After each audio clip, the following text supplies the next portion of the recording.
Subscribe करें और bell दबाएं ताकि कोई खबर रह न जाए। पीआईए का जो मामला है उस पर हम ज़रा बात करें। और आज जो खबर है वो ज़ाहिर अच्छी नहीं है पाकिस्तान इंटरनेशनल एयरलाइन के लिए, जिसमें यूरोपीय यूनियन एंड सेफ्टी एजेंसी ने पीआईए के यूरोपीय ममालिक के लिए फ़ज़ाई ऑपरेशन को 6 माह के लिए मुअत्तल कर दिया है। इसी हवाले से कुछ गुफ्तगू अभी थोड़ी ही देर पहले आपने देखी होगी, बिलावल भुट्टो ज़रदारी ने भी की। वैसे तो उन्होंने कई मौज़ूआत पर बात की, लेकिन उन्होंने इस मौजू पर बात की, जैसे कि पहले भी अपोजिशन जमातें कह चुकी हैं कि आखिरी कील ठोक दी है और ये एयर क्रैश है, ये खुदकुश धमाका किया गया है वज़ीर हवाबाजी की जानिब से, जो उन्होंने कौमी असम्बली में फ्लोर ऑफ द हाउस खड़े होकर बयान दिया उन पायलट्स के हवाले से। और ये मामला वहीं से शुरू हुआ जिसमें उन्होंने कहा कि 262 पायलट्स ऐसे हैं जिनके पास जाली लाइसेंस है। बेज़ाहिर इस पर इंक्वायरी भी शुरू हो गई है, इस पर काम भी हुआ है, कई पायलट्स को जो है वो ग्राउंड कर दिया गया है।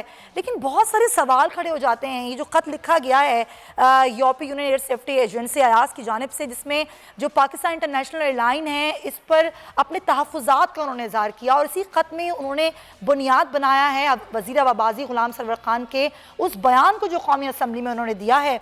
अब इसके बाद जो पीआईए के पायलट्स हैं उनके भी रोज़गार पर, उनके मुस्तकबिल पर भी ज़ाहिर सवालिया निशान उठता है। पीआईए के खुद के मुस्तकबिल पर सवालिया निशान खड़ा हो गया है। दूसरे मुल्की गैर मुल्की एयरलाइंस के पास जो हमारे पायलट्स काम कर रहे हैं उनके रोज़गार का क्या होगा, हमारी साख का क्या होगा, हमारी मुल्क की ज़ाहिर एक बदनामी हो रही है उसका क्या होगा। ये तमाम तरह सवालात हैं जो मैं आज अपने प्रोग्राम में उठाऊंगी।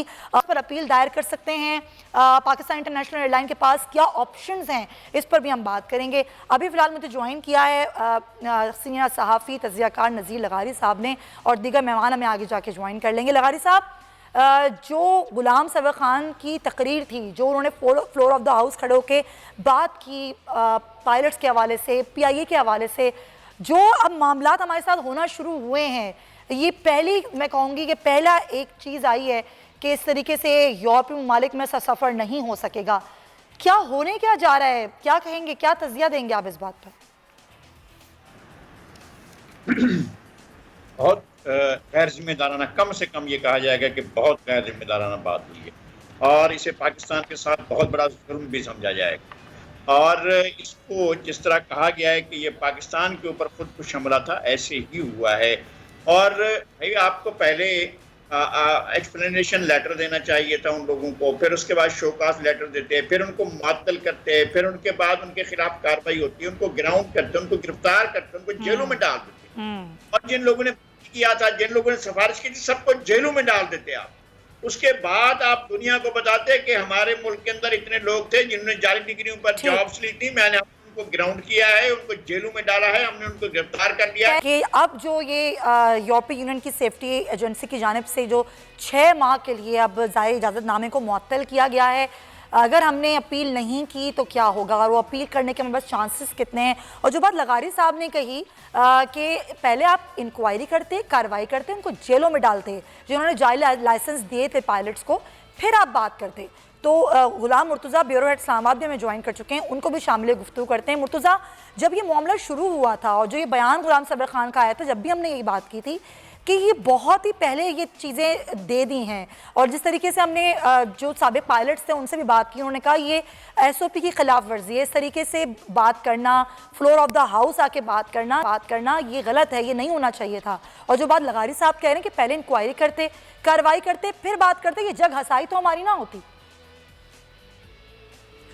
बिल्कुल आपकी बात दुरुस्त है कि जो कुछ हुआ वो इंतहाई अफसोसनाक है और जिस तरह से इस एयरलाइन का ताबनाक माजी है और किसी वक्त भी इसके ऊपर मेहनत की जाए तो ये रिस्टोर हो सकती है, लेकिन उसमें ईमानदारी और सब कुछ जो है वो डेडिकेशन बहुत ज़्यादा ज़रूरी है। जिस तरह से इसको हैंडल किया गया, इसमें तो ऐसे लगता है कि कोई थानेदार भी अगर तफ्तीश करे, जो कि पुलिस बहुत ज़्यादा मशहूर है अपनी तफ्तीश के लिए, तो वो भी इस तरह की तफ्तीश तहकीक जो है वो नहीं करेगा जिस तरह की, जिस भोंडे अंदाज में ये एक बहुत ही सेंसिटिव मामला था, इसकी जो है वो तहकीक की गई, फिर उसकी तशरीह की गई और फिर उसको फ्लोर ऑफ द हाउस जो है वो उसका अमल कर दिया गया। अब कितनी पाबंदियां पाकिस्तान की एयरलाइन के ऊपर लगती हैं, पाकिस्तान के पायलट्स कहाँ तक इन पाबंदियों का सामना करते हैं, सारा ज़र मुबादला जो कमा रहे हैं, बाहर की एयरलाइंस में काम कर रहे थे, उनकी भी छुट्टी होगी।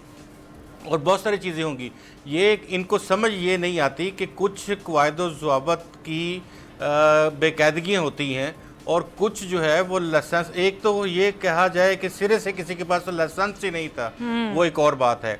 एक बात ये है कि उसने 2 साल से अपने लाइसेंस की रिन्यूअल नहीं कराई, तो भाई रिन्यूअल किसने करनी थी? रिन्यूअल जो है वो सिविल एविएशन अथॉरिटी ने करनी थी। तो अगर रिन्यूअल आपसे नहीं करवाई तो आपने उनको फ्लाइट की क्यों इजाज़त दी? और ये कोई ऐसा बहुत बड़ा किसी पायलट के हवाले से ये जुर्म नहीं है कि उसके रिन्यूअल नहीं हो सकी। वो लाइसेंस रखता है, फ्लाइंग आवर्स वो अपने उसके काउंट हो रहे हैं, वो पूरी दुनिया में जा रहा है और यहाँ पे भी लोकल चला रहा है। ये कोई आम गाड़ी कोई चीज़ तो नहीं है। आपने फिर किन के हाथ में ये पकड़ाई हुई थी सारी PIA की? और 1 साल से जो हमारी मौजूदा हुकूमत है उन्होंने वहाँ पे जो है CEO भी जो है वो तैनात कर रखे थे। तो अब क्या ज़रूरत पड़ गई एकदम से जो इसके शेयर्स हैं जब 1-1.5 महीना पहले फ्लोट किए गए मुख्तलिफ जगह पे प्राइवेटाइजेशन के लिए, जिसमें रोजवेल्ट भी शामिल है, तो वो एकदम क्या अब वो रेट हासिल कर पाएंगे हम लोग? क्या हम इसकी वो वर्थ कैंप रख पाएंगे जो कि एसोसिएट? फिर सिविल एविएशन का भी कुछ अलग नहीं है मामला मुर्तज़ा, जहां पर एयर मार्शल आसिम सुलेमान को जबरी रुख्सत पे भेजा गया, उसके बाद से 2 साल में किसी को वहां पर हायर ही नहीं किया गया। एडहॉक निज़ाम पर चल रहा है ये मामला भी, ये भी जगह खाली पड़ी हुई है। बिल्कुल, ये वहाँ पे कुछ लोगों को तो हायर किया गया था और कुछ लोगों को की जगह बिल्कुल खाली छोड़ दी गई थी। यानी जिस तरह से एक एयरलाइन के स्टैंडर्ड ऑपरेटिंग प्रोसीजर्स होते हैं उनके मुताबिक उसको चलाया जाना चाहिए। कौन सा महकमा, कौन से जो ऑफिसर्स हैं वो किन किन मामलात की देखभाल करते हैं, उनको कम से कम पूरा रखना चाहिए। और ये किसने करना है? PIA के बोर्ड ने करना है। और PIA के चेयरमैन जो हैं उनको 2-3 दफ़ा समरी आई तो इन्हें कुछ ना कुछ पैसों की भी गवर्नमेंट ऑफ पाकिस्तान ने जो है वो अप्रूवल दी। और उसके बाद अब ये स्कैंडल सामने आता है जब ये जहाज़ जो है वो अपनी हालत में जाता हुआ बेहतरीन वहाँ एकदम से गिर जाता है और उसके बाद फिर जल्द अज जल्द इंक्वायरियाँ, और फिर ये सबसे बड़ा डैमेज इस वक्त अगर किसी ने पहुँचाया है तो ये रिपोर्ट है जो PIA को और PIA के एम्प्लॉइज़। बिल्कुल ऐसा, ये रिपोर्ट ने जितना डैमेज पहुंचाया, और खासतौर पे गुलाम सरवर खान के उस बयान ने, क्योंकि उसको भी इस खत का हिस्सा बना। लगारी साहब, ज़ाहिर है जो शो कॉज दिया गया था उसका PIA ने जवाब दिया, लेकिन उस शो कॉज के जवाब से मुतमईन नहीं हुई एजेंसी, और ये कहते हैं कि हमारी तशवीश इसलिए कम नहीं हो रही है कि आपने कई जो पायलट्स उनको ग्राउंड तो कर दिया है, लेकिन फिर भी इशारे ऐसे मिलते हैं कि ज़ाहिर लाइसेंस गलत है या ठीक नहीं है। जब आप अपने आप को खुद ही जो है वो गलत बताते हैं तो फिर कैसे कोई आपको ठीक समझेगा? ये तो अपनी साख को आपने खुद ही मशकूक बना दिया, खुद ही धब्बा लगा दिया, अब ये ठीक कैसे होगा? एक तो ये है कि सिर्फ यूरोप ने नहीं आप पर पाबंदी लगाई है, आप मिडिल ईस्ट में भी पाबंदी लगी है, सऊदी अरब ने भी आप पर पाबंदी लगाई है, UAE ने भी आप पर पाबंदी लगाई है, और UK ने भी आप पर पाबंदी लगाई है। सिर्फ यूरोपीय यूनियन या यूरोप के ममालिक ने नहीं, बल्कि आप बहुत ज्यादा बड़ी रेंज में आए हैं। और मेरे ख्याल में दीगर ममालिक भी इस तरह की कार्रवाइयाँ हो सकती हैं, इसलिए कि हुकूमत खुद अपने खिलाफ मुद्दई है, इसलिए कि हुकूमत ने अपने खुद ही ये फैसला किया है। मेरा ख्याल है कि ये जिस तरह से प्रेस कॉन्फ्रेंस में कहा गया, इसी तरह से ये एक खतरनाक किस्म का खुदकुश हमला था जो पाकिस्तान के मफादात पर किया गया, पाकिस्तान के इंटरेस्ट पर किया गया। तो दुनिया की एक बेहतरीन एयरलाइन जो माजी में रही है, ये उसके ऊपर हमला किया गया है और ये बिला जवाब है।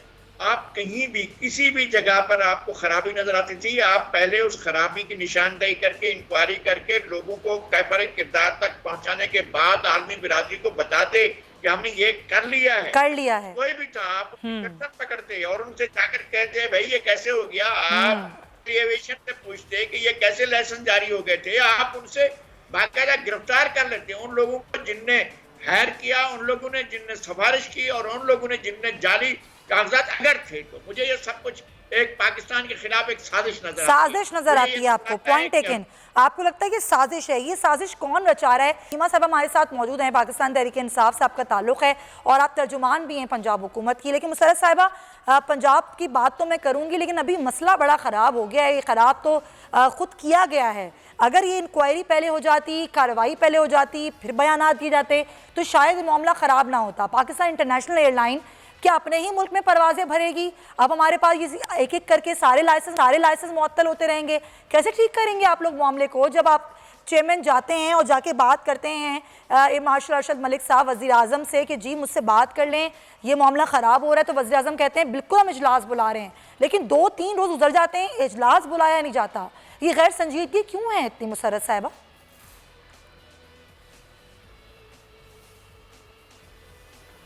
बिस्मिल्लाहिर्रहमानिर्रहीम। बहुत शुक्रिया सुमैया। बेसिकली सबसे पहले तो मैं अर्ज़ करूं कि इस मुल्क में ये पहला एयर क्रैश नहीं था, और अल्लाह करे कि ये हादसे तो होते रहते हैं, लेकिन ये किसी की नालायकी नाअहली की वजह से आखिरी हादसा हो। सबसे इम्पॉर्टेंट चीज़ ये है कि आज तक जितने भी इस तरह के एयर ट्रैफिक के हादसात हुए, उनकी जितनी भी रिपोर्ट्स थी ओवर द डेकेड्स, उनको मंजर आम पे नहीं लाया गया। और आप यकीन माने कि जो हमारे ये एज ए गवर्नमेंट के एक नुमाइंदा की हैसियत से अगर मैं ये सोचूं, तो मैं कभी तसव्वुर नहीं कर सकती कि कोई पायलट जाली डिग्री वाला भी हो सकता है। मतलब ये सोच और समझ से बालातर है कि इन लोगों ने अनफॉर्चुनेटली करप्शन ज़दा कर दिया हर उस चीज़ को जिसमें इनका हाथ पड़ा। तो मुसर्रत साहिबा उन लोगों को पकड़ें जिन्होंने जाली लाइसेंस दिए हैं, पहले आप उनको पकड़ते, चीजें आपके हाथ में उनको होती जेलों में डालते, फिर ये बयानात देते तो बेहतर ना होता? मैं कंप्लीट कर लूं सुमैया, मैं अपना पॉइंट ऑफ व्यू दूं। जी जी बिल्कुल। देखिए, मैं बिल्कुल तरीकाकार सब अपना अपना पॉइंट ऑफ व्यू दे रहे हैं, और तरीकाकार पे गौर हो सकता है कि इसको और बेहतर तरीके से कैसे किया जा सकता था, लेकिन आज तक कार्रवाई इसलिए नहीं होती सुमैया। जो इम्पोर्टेंट चीज़ है, जो मैं पॉइंट इस्टेब्लिश करना चाहती हूँ, कि जब हम ये चीज़ें करते हैं कि हाँ हम इस पे कार्रवाई करेंगे अंडर द टेबल, जब भी कोई रिपोर्ट मंजरे आम पे नहीं आई जितना टाइम, उस वक्त तक इस मुल्क में किसी की कान पे जूं तक नहीं रेंगती, फैसले नहीं होते। ये लम्हा फिक्रिया है मेरे लिए, आपके लिए। आप ज़रा गौर करें कि उस तैयारे के अंदर जो लोग शहीद हुए, जो लोग इस हादसे का शिकार हुए, एक एक घर की एक एक दास्तान है, और ये आपको पता है कि आए रोज़ होते रहे ये, अनफॉर्चुनेटली। लेकिन इम्पॉर्टेंट चीज़ ये है कि सिस्टम के अंदर जो हम बार बार करते हैं, हम आवाम को आगाह करते रहेंगे कि जब हम अब तो ये तो हकीकत बात है कि अब तो हम भी कलप जाते हैं कि इन लोगों के जो करप्शन ज़दा सिस्टम, हर सिस्टम में करप्शन है, हर एक में उनके सहूलतकार है, हर कोई जो बैठा हुआ है सिस्टम में वो इस चीज़ का बेनिफिशरी है, जिसकी वजह से ना सिर्फ रिपोर्ट को मस किया जाता है, हकायक आज के दिन तक आवाम के सामने नहीं आए। हम कोशिश कर रहे हैं, लेकिन आपकी बात ठीक है, मैं किसी हद तक इस चीज़ से तो एग्री कर लूंगी कि जब इतनी फीडबैक आ रही है तो कहीं ना कहीं तरीकाकार पे हम सवालिया निशान डाल सकते हैं, लेकिन इस मुल्क में ये भी याद रखें कि जब तक चीजें ये बड़ी अच्छी बात है मुसर्रत साहिबा कि आप कम से कम मेरी बात से अभी हैं कि तरीक़ा कार गलत हो सकता है, तो आपको जरूर इस पर नजरसानी करनी चाहिए। सब्सक्राइब करें और बेल दबाएं ताकि कोई खबर रह न जाए।